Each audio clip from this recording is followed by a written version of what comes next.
Si vous n'aimez pas votre vie, rentrez chez vous, ayez une réunion avec vous-même et pensez à ce à quoi vous avez pensé. Au lieu de blâmer d'autres pour tout le reste, ayez une réunion avec vous-même et demandez-vous juste s'il n'est pas temps de vous débarrasser de vos pensées puantes.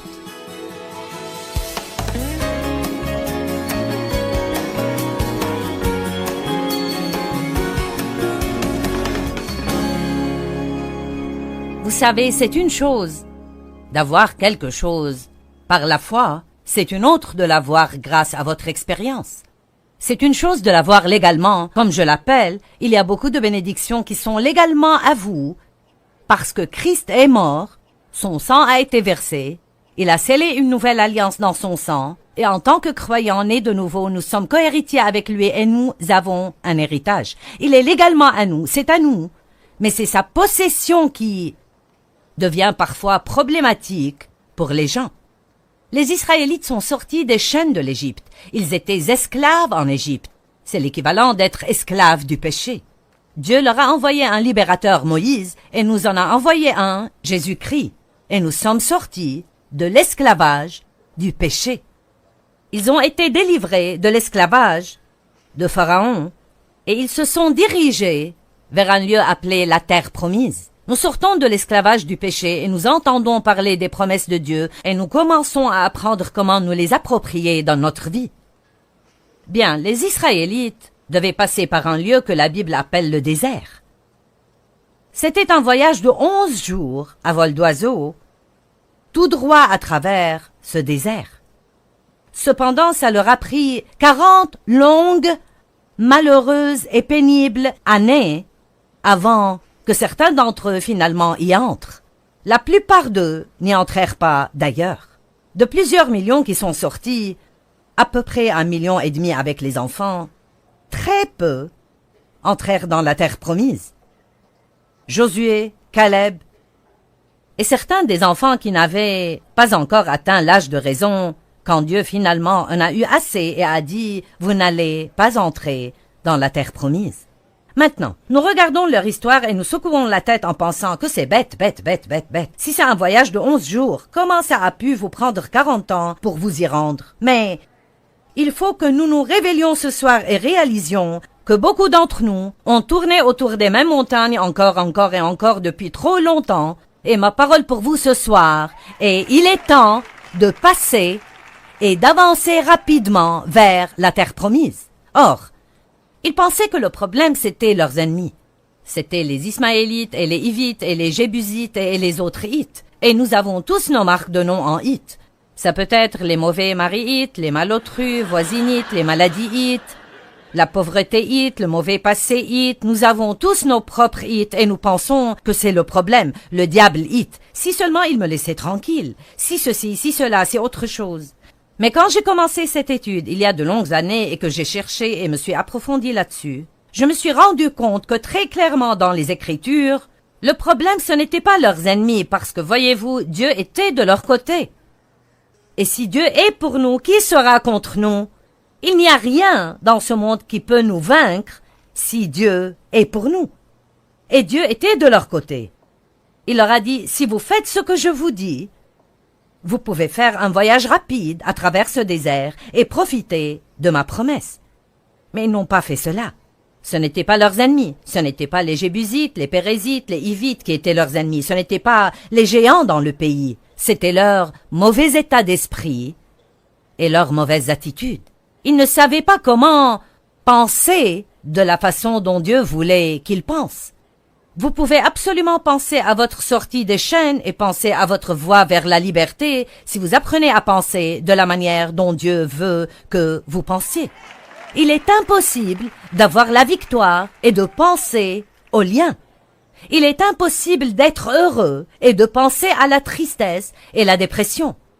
Il est impossible d'être libre du péché quand vous pensez que vous êtes lié par le péché. Il y a un grand exemple de cela en Romains chapitre 6. Romains 6, 2, Paul a dit « Comment pouvez-vous vivre dans le péché quand vous êtes mort au péché ?» La Bible nous dit que quand le Christ est mort, nous sommes morts en lui, qu'il a pris le péché sur la croix et que nous sommes morts au péché et vivant pour la justice. Que veut dire ceci? Il y a une part de vous, la part de vous née de nouveau, qui ne veut rien avoir à faire avec le péché. Elle est morte au péché. C'est pourquoi maintenant, quand vous péchez, ça vous gêne. Avant d'être né de nouveau, ça ne vous gênait pas, vous vous en moquiez. Vous aimiez ça, vous l'appréciez. Mais une fois que vous êtes né de nouveau, vous avez une nouvelle batterie de problèmes parce que vous ne pouvez plus pécher confortablement. Ça vous rend malheureux. Donc il y a une part de vous qui ne veut pas pécher. Cependant, vous continuez d'avoir avec vous la chair, des pensées non renouvelées, des émotions hors de contrôle et une volonté butée qui a besoin d'être travaillée par Dieu et le Saint-Esprit. C'est ça en fait votre désert. Notre âme qui n'est pas encore renouvelée par la parole est notre désert.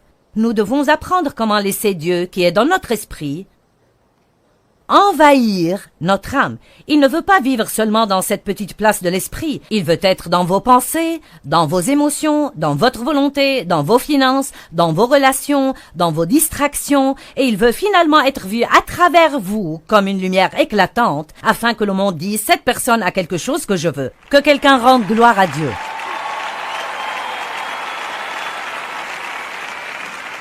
Donc, Romains 6.2 dit, nous sommes morts au péché. Puis ensuite, Romains 6.11 dit, de même vous aussi, considérez que vous êtes morts au péché et vivants pour la justice. Le verbe considérer ici indique un processus de vos pensées. Donc, vous pourriez dire qu'en Romains 6.2, il est dit, vous êtes morts au péché. Puis qu'en Romains 6.11, il est dit, maintenant, pensez que vous êtes morts au péché. Croyez que vous êtes morts au péché. Donc nous disons « Je suis mort au péché » et chantons des chants disant que nous sommes libres en Christ et pas que nous avons peur du péché. Nous disons que nous sommes dépendants, je ne peux pas surmonter ça, c'est difficile, je ne peux pas me débarrasser de ceci et nous restons prisonniers dans cette zone déserte. Nous devons commencer à penser comme Dieu pense et dire ce que Dieu dit et ça va nous faire prendre le chemin le plus court à travers le désert et commencer à vivre dans les promesses de Dieu. Vous pouvez contrôler vos pensées avec l'aide de Dieu, beaucoup d'aide du Saint-Esprit, en vous appuyant beaucoup sur le Saint-Esprit. Vous pouvez contrôler vos pensées, mais pas tant que vous n'apprenez pas à faire un inventaire de vos pensées. Je peux l'appeler penser à ce à quoi vous êtes en train de penser. Où va la tête? L'homme suit. Si vous n'aimez pas votre vie, rentrez chez vous, ayez une réunion avec vous-même et pensez à ce à quoi vous avez pensé. Au lieu de blâmer d'autres pour tout le reste, ayez une réunion avec vous-même et demandez-vous juste s'il n'est pas temps de vous débarrasser de vos pensées puantes. Amen. Fixez vos pensées et gardez-les fixées sur de bonnes choses. Vous savez, une des deux écritures les plus populaires qu'on utilise quand on enseigne sur les pensées sont 2 Corinthiens 10, 4 et 5, les armes que nous utilisons ne sont pas charnelles. Ce sont les armes puissantes de Dieu pour détruire des forteresses, abattre les imaginations et les raisonnements. Nous faisons prisonnière toute pensée pour l'amener à obéir à Jésus-Christ. Donc il y a un combat dans nos pensées. Fausses idées, raisonnements et théories qui ne s'accordent pas avec la parole et la Bible nous donnent la responsabilité de les détecter et de les abattre. Maintenant, ce n'est pas notre responsabilité par nous-mêmes parce que quand vous vous appuyez sur le Saint-Esprit, vous devez dire « Dieu, je te demande de me rendre compte quand je pense de mauvaises pensées. » Juste prier. « Dieu, fais-moi me rendre compte chaque fois que je pense de mauvaises pensées. Ne me laisse pas penser à des choses stupides. Fais-moi me rendre compte quand je pense de mauvaises pensées. » Et donc, quand vous commencez à prier comme ça, vous allez commencer à réaliser « Je ne dois pas penser comme cela. » Je ne devrais pas penser à cela, ce n'est pas en accord avec la parole. Et ces forteresses dans vos pensées sont abattues quand vous êtes un étudiant assidu de la parole de Dieu, qui est pour une part ce que vous êtes en train de faire ce soir. Je vous applaudis parce que vous avez pris un vendredi soir une partie de la soirée. Le travail de la semaine est fini et vous auriez pu faire toutes sortes de choses. Vous auriez pu sortir et dépenser votre paye pour quelque chose qui ne vous aurait fait aucun bien, ou vous auriez pu aller dans toutes sortes d'endroits, ou vous auriez pu rester à la maison parce que vous êtes fatigué d'avoir travaillé toute la semaine, mais vous êtes ici, vous êtes venus par milliers, tout ce chemin jusqu'en haut de l'immeuble pour étudier la parole de Dieu et pour le louer. Je vous applaudis. Mais je dois aussi vous dire, je ne veux pas être décourageante, que ça ne suffit pas pour vous faire marcher dans la victoire. Vous devez vous lever et étudier davantage. Ensuite, priez un peu. Ensuite, louez un peu. Allez à l'église le jour suivant. Allez au service du milieu de semaine la semaine suivante. Regardez mon programme TV les 5 jours de la semaine d'après. Téléchargez quelque chose sur votre tablette ou sur votre portable. Étudiez la parole continuellement. La parole.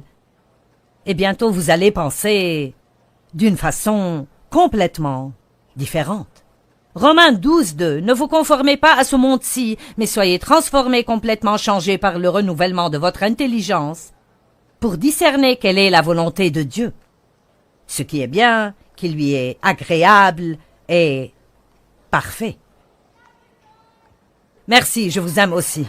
Jérémie chapitre 4, verset 14 dit « Jusqu'à quand resteras-tu habillé par de mauvaises pensées ?» J'aime ça. Jérémie 4, 14 « Jusqu'à quand resteras-tu habité par de mauvaises pensées ?» Donc, la première chose que j'ai détectée, que je sentais que c'était un problème pour les Israélites, et qui contribuait au fait qu'ils mettaient tant de temps à avoir la victoire, et aussi la raison pour laquelle beaucoup d'entre eux n'ont jamais eu la victoire du tout. Et vous savez, il y a beaucoup de gens qui croient en Jésus et qui iront au ciel, mais ne profiteront jamais de la victoire ici, sur la terre. Le savez-vous? Vous pouvez aller au ciel sans victoire. Vous êtes sauvés par le sang du Christ. Mais pour profiter du voyage, la victoire est nécessaire et je pense que pour être un témoin correct pour les autres, il faut la voir fonctionner dans votre vie. Amen. Donc, la première chose que j'ai vue, c'était qu'ils n'avaient pas une vision positive du futur. Ils parlaient toujours du passé. Ils pensaient que leur passé dictait leur futur. Et je suis ici pour vous dire que peu importe ce qui vous est arrivé dans le passé, peu importe ce qui se passe dans votre vie maintenant, cela n'a pas le pouvoir de vous empêcher d'avoir un futur extraordinairement génial si vous apprenez à regarder dans l'esprit. La Bible dit, en Isaïe 11, que Jésus ne regardait ni ne décidait des choses qu'il entendait de ses oreilles et voyait de ses yeux. Il voyait avec ses yeux spirituels et écoutait avec ses oreilles spirituelles, et nous avons tous des oreilles sur notre tête et des yeux sur notre visage, mais nous avons aussi des oreilles et des yeux spirituels.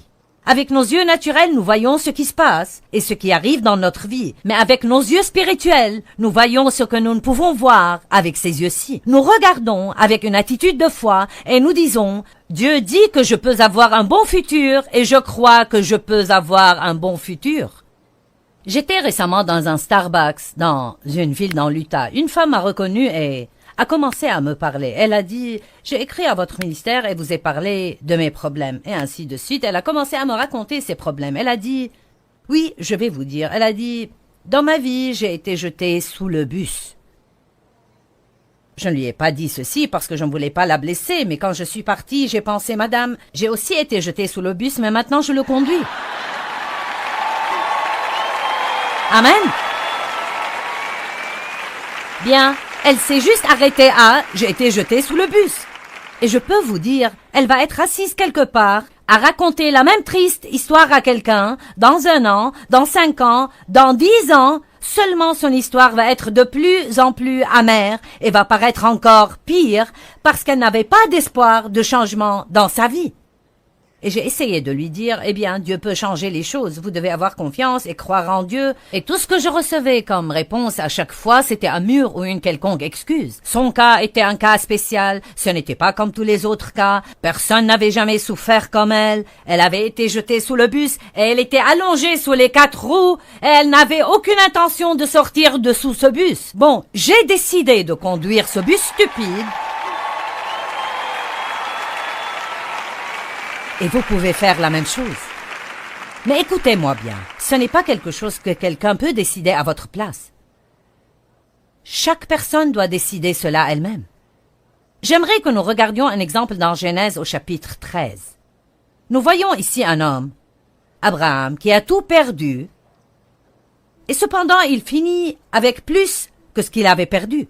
Dans l'économie de Dieu, vous pouvez perdre jusqu'à la moindre chose que vous avez, et si vous voyez avec les yeux de la foi, vous finissez avec davantage que ce que vous avez laissé. Job avait tout perdu, avait des problèmes terribles, et à la fin Dieu lui a donné 2 fois plus que ce qu'il avait perdu.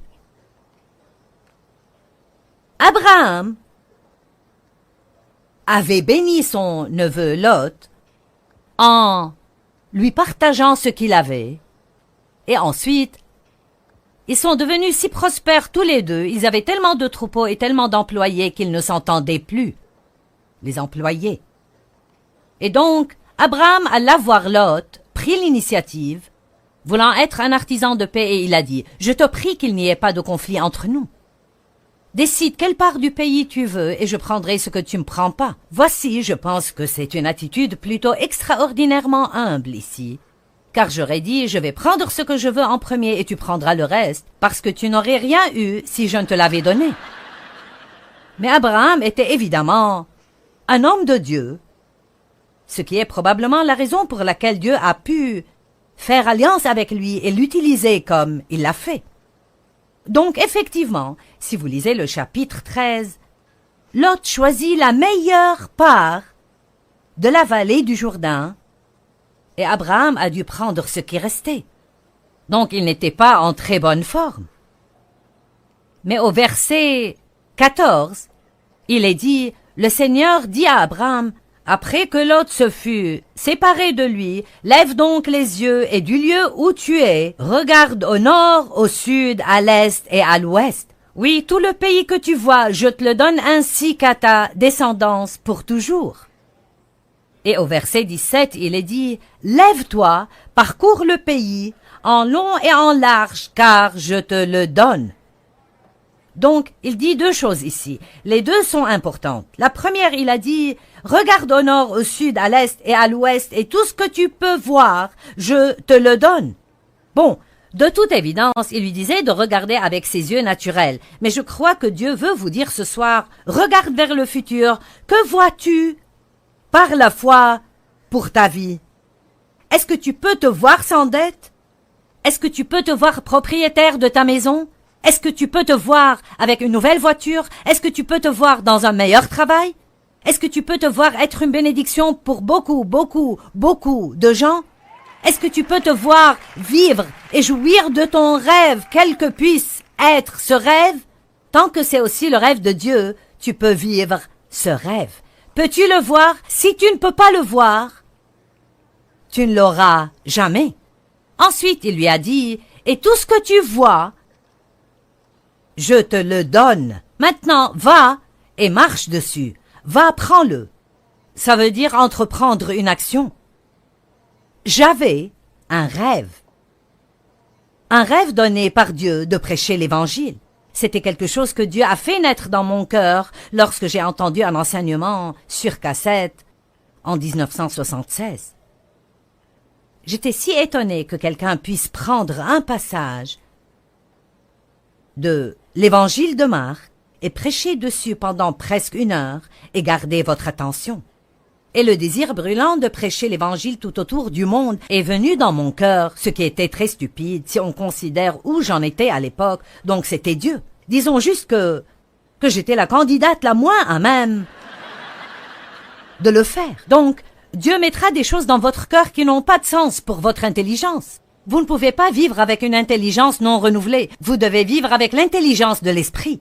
Dieu va vous montrer des choses qui sont des potentialités pour vous, mais quand vous lisez la parole, vous devez la prendre pour vous, pas juste pour ce groupe spécial de personnes vraiment spéciales, mais chaque promesse dans la parole de Dieu est pour vous. Elles sont toutes pour vous. Dieu veut vous bénir.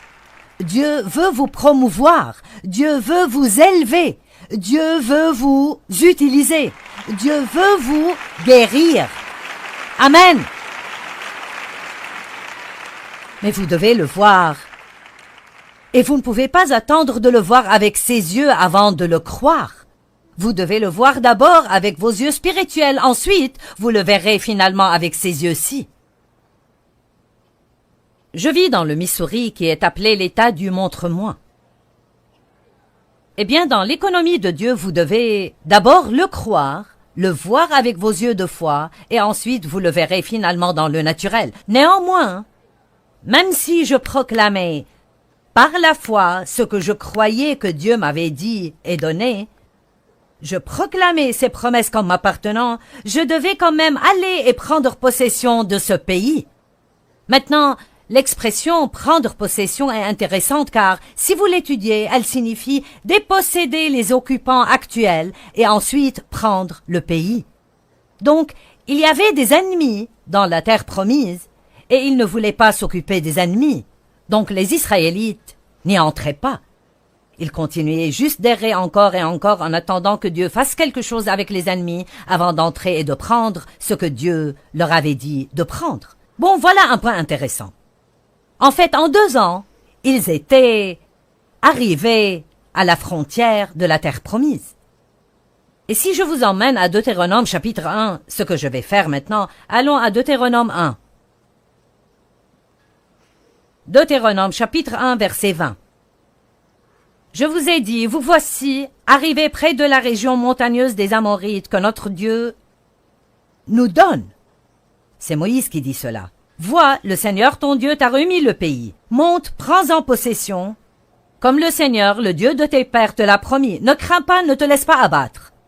Alors vous êtes tous venus à moi et vous m'avez dit, envoyons donc des hommes devant nous. Ils feront pour nous une reconnaissance du pays ainsi qu'un rapport sur le chemin où nous devrons monter et sur les villes où nous arriverons. Cela m'a paru bon et j'ai pris parmi vous 12 hommes et je les ai envoyés. Ce sont les 12 espions qui sont entrés faire une reconnaissance dans la terre promise. Et effectivement, le verset 25 dit, ils y ont cueilli des fruits du pays et nous les ont rapportés. Ils nous ont déclaré, le pays que le Seigneur notre Dieu va nous donner est un bon pays. Regardez le verset 26. Pourtant, vous vous êtes révoltés contre les commandements de votre Dieu en refusant d'y aller. Je n'ai pas le temps de tout lire, mais plus loin. Ils ont décidé, bien maintenant, nous y irons. Et Dieu a dit, n'essayez pas d'entrer maintenant, parce que je ne suis pas avec vous. Vous auriez dû y aller quand je vous l'ai dit. Donc les voilà, arrivés à la frontière de la terre promise, et quand Dieu leur a dit, maintenant c'est le moment de posséder le pays, ils n'y sont pas allés, ils se sont rebellés contre Dieu, et ils ont erré encore 38 ans dans le désert, et beaucoup d'entre eux, ils sont morts. Bon, maintenant, je veux vous enseigner une petite leçon. Quand Dieu dit, il est temps de vous occuper de quelque chose,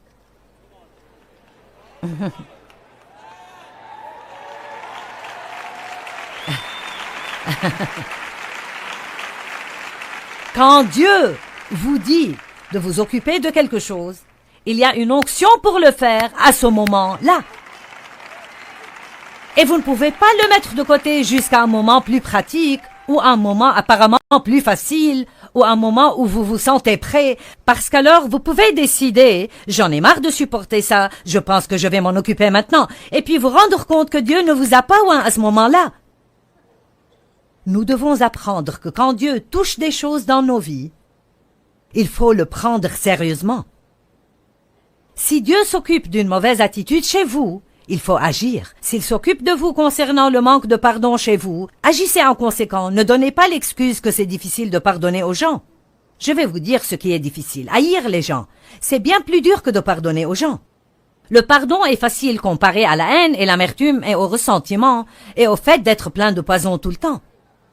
Si Dieu est en train de s'occuper d'une habitude que vous avez et qui est destructrice, si Dieu est en train de mettre son doigt dessus, alors vous ne devez même pas penser que vous ne le pouvez pas, parce que Dieu ne va jamais s'occuper de vous à propos de quelque chose sans vous donner la capacité d'arriver à la victoire. Mais vous devez le croire. J'aimerais vous partager quelque chose qui est arrivé par courrier. Quelqu'un a écrit du Wisconsin et a dit « À l'époque où j'étais en classe de 3e, j'essayais d'échapper aux difficultés de la vie. Les enfants se moquaient de moi parce que j'étais petit.